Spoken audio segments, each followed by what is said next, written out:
तो देखो यार, हम टीवी देखते नहीं है, लेकिन एक दिन टीवी पे स्टूडेंट ऑफ द ईयर 2 आ रहा था और हम थे कि भाई इसको तो देखना ही देखना है, तो हम देखने बैठ गए। तो मूवीज के बीच बीच में ऐड आता है जो कि बहुत नॉर्मल था, लेकिन जो ऐड था वो बिल्कुल भी नॉर्मल नहीं था।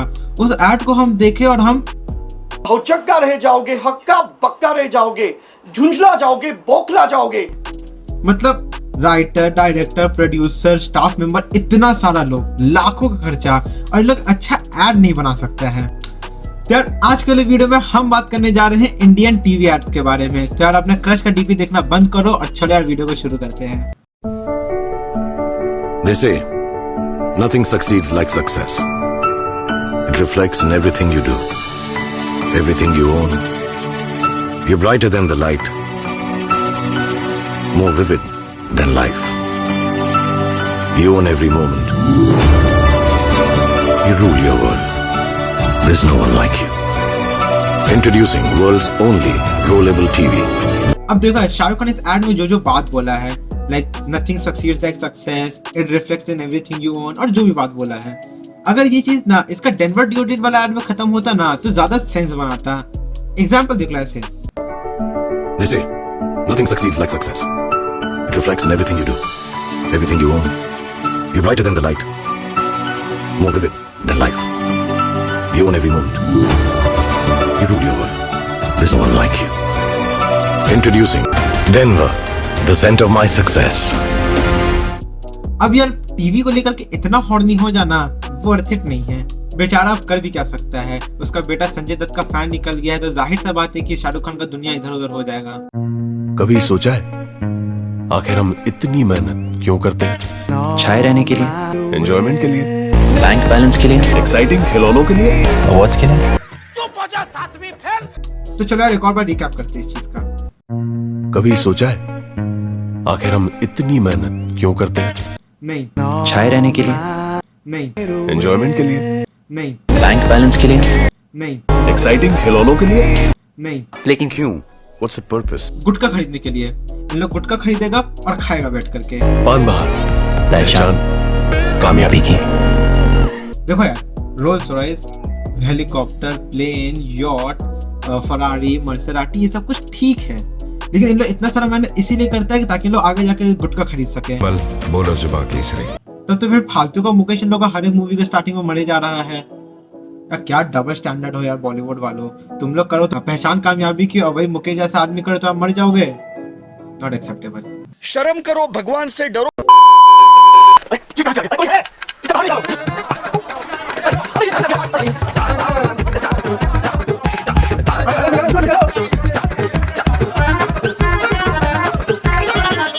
अरे यार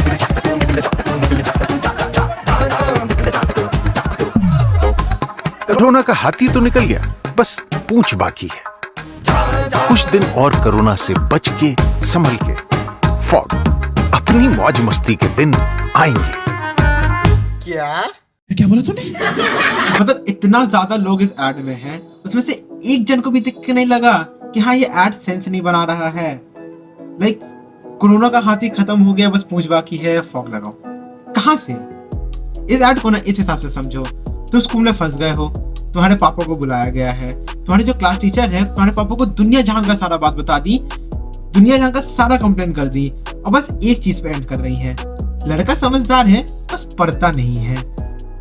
अरे यार एक पार्टी होकर के खेलो, या तो अच्छा है या तो नालायक है, दोनों तरफ होके मत खेलो, मतलब पिटाई और खराब होगा हम लोग का।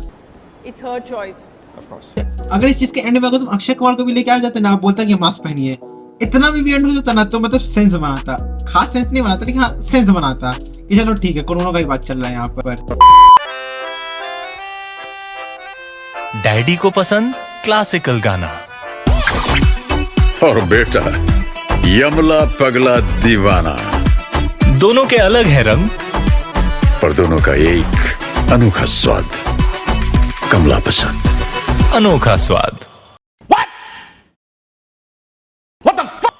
देखो यार, हमको ना अमिताभ बच्चन से शिकायत है, ना ही हमको रणवीर सिंह से शिकायत है, हमको शिकायत है कमला पसंद से। एकदम सोच समझ के हमको ये जवाब देना। तुम पक्का इंडियन लोगों के लिए ऐड बनाया है ना, क्योंकि कौन सा ऐसा बाप बेटा है जो अलग अलग रूम में बैठ करके गुटखा चिबा रहा है। यहाँ हम लोग अपने रूम में अगर बैठे रहते हैं, दोस्त से बात करते हैं, तो ये सोच समझ के गाली देना पड़ता है कि भाई अब्बा कहीं सुन ना ले वरना चुत्तर लाल कर देगा बैठ करके। और यहाँ पे अलग अलग रूम में लोग गुटखा चिबा रहा है। पापा, हाँ हमको आपको एक बात बोलना है। बोलो। देखिए हमको पता है हम लोग दोनों का टेस्ट मैच नहीं करता है, लेकिन मेरे पास आपके लिए एक चीज है।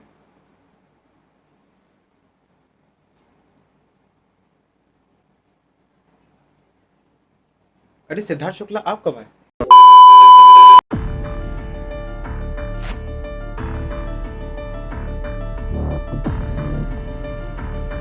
जो पसीने में नहाते हैं असली मर्द कहलाते हैं। ऐसे पसीने को टक्कर देने के लिए रियल मैन डियो का जिद्दी परफ्यूम।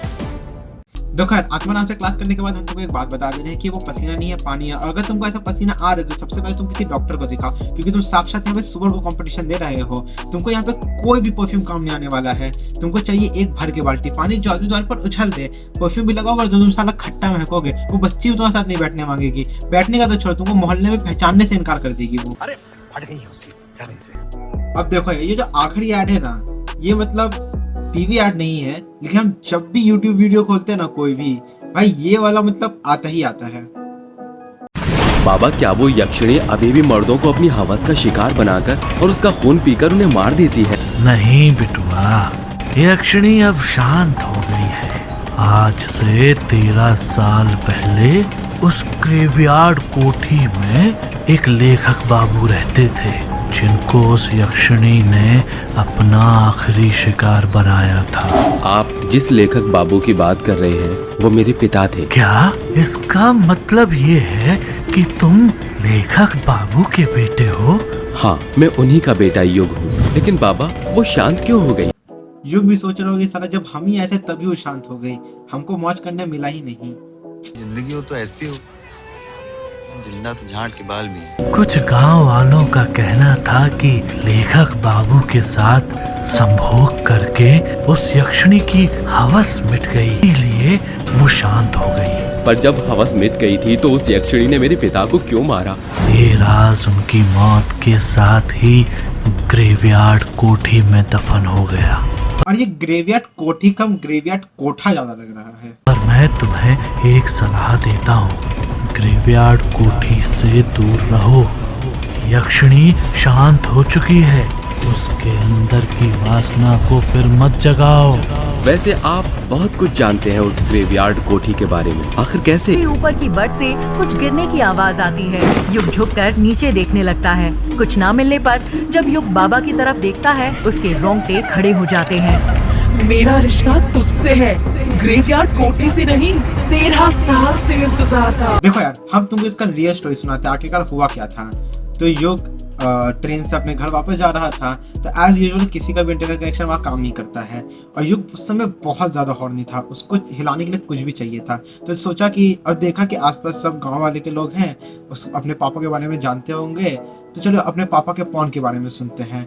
तो फिर अपना युग जो था वो पूछना स्टार्ट किया कि हमको अपने पापा का कौन का बात बताइए। तो उसके बाद वो बुढ़ा नरेट करना स्टार्ट कर दिया। अब युग सुनते सुनते इतना ज़्यादा हॉर्नी होना स्टार्ट हो गया कि वो सोचा कि और डीप जाते और डीप जाते और डीप जाते, जब तक चच्चा करके नहीं दिखाएगा तब तक हम रुकेंगे नहीं। इतना देर में जो यक्षिणी थी वो भी ज़्यादा हॉर्नी हो गई थी। अब यक्षिणी सोची कि यार कट द चेज, हम ही यक्षिणी हैं। अब देखो जब हम इतना बात कर ही दिए हैं तो एक दिमाग में ख्याल आया है कि यक्षिणी जो थी वो भूत थी। अब आखिरकार जब वो उसके साथ संभोग कर ही रही थी, तो लाइक अगर मान लो कोई वहां पे आ जाता तो उसको क्या देखने के लिए मिलता। तुमने सोच रहे होगे कि नहीं, हम दिखाते हैं, हम यहाँ क्यों बैठेगा आखिरकार। ओ चलो, तो चलो हम लोग खुफिया कोठी में आ गए और हम लोग आगे देखते। Wait a minute.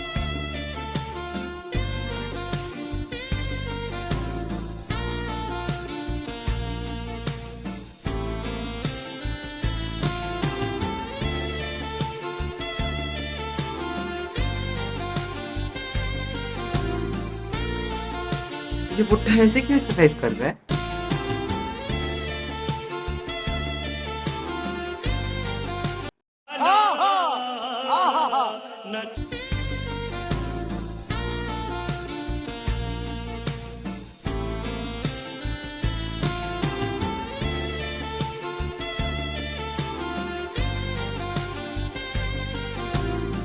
ये